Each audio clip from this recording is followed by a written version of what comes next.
आपको इतला अभी मिली है? जी जी। नहीं, लड़का भाग गया।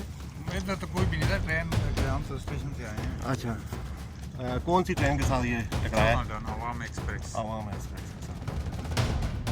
देखो रेले मिले गए हैं, उसके बावजूद ये लोग जो है ना बाज नहीं आते। बाज नहीं आते वो।